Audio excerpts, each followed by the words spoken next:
Let's go now from Benjamin Dixon to Luke Vargas. Luke Vargas, of course, United Nations Bureau Chief for Talk Media News. He is no longer in Cleveland, Ohio. He is in Philadelphia, Pennsylvania.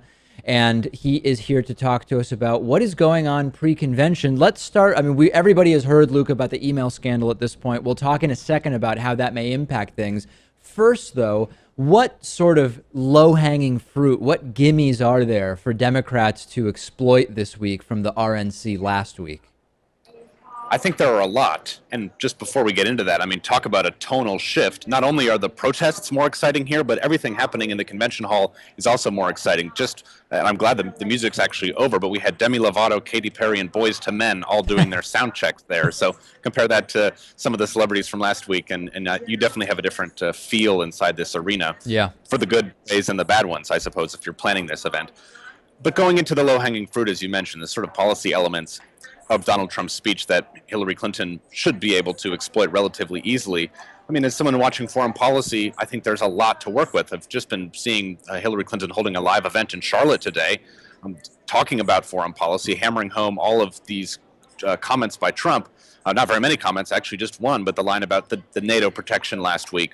The real element of Donald Trump's speech on Thursday night that really jumped out to me is that it seems as if Donald Trump, maybe accidentally because he doesn't know any better, has borrowed so many different lines from his foreign policy advisors, and we know they represent a range of opinions from sort of the non-interventionist, sort of libertarian push of the last few years to the much more sort of neocon, George Bush era policeman of the world style analysts. And his remarks yesterday showed a huge completion of an arc that began in the beginning of this campaign when he was talking against the Iraq War, even though he was not in favor of that position vocally back in 2003, but talking about, sort of using that as a spear against Jeb Bush, and now coming around, and there's a quote, "It's time to tell the world that America is back, bigger and stronger and better than ever.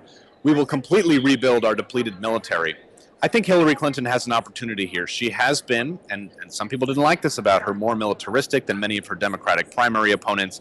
And I think she can probably, confidently, make a case that, look, throughout my career, I've argued for a stronger military. I have firsthand experience about how power projection works.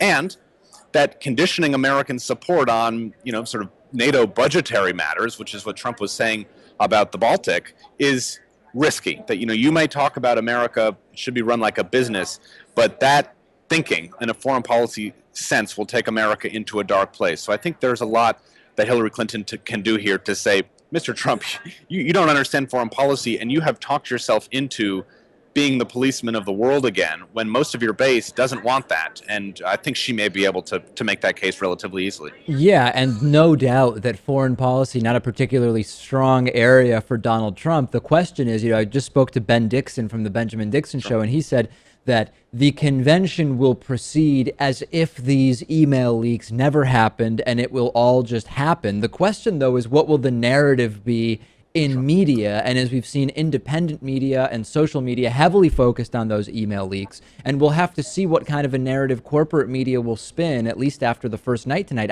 I don't know what you expect as far as that goes. I don't know either. I mean, we have Bernie Sanders on the agenda. We have Elizabeth Warren.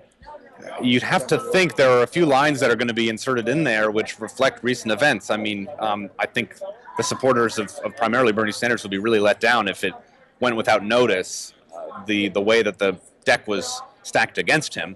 And it is worth remembering the RNC aligning against Donald Trump throughout the primary campaign was sort of a strength for him. I mean, it was all the more impressive that he did as well as he did when he had none of the institutional advantages.